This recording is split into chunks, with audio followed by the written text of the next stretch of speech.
నేను అని లేను అని చెబితే ఏం చేస్తావు?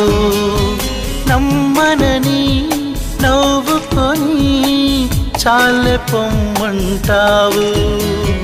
నీ మనసులోని ఆశగా నిలిచేది నేనని, నీ తనువులోని స్పర్శగా తగిలేది నేనని, నీ కంటి మై మరుపులో నన్ను పోల్చుకుంటానని,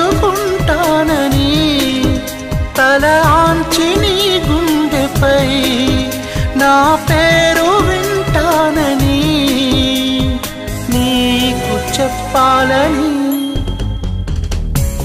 ఒకే ఒక మాట మదిలోన దాగు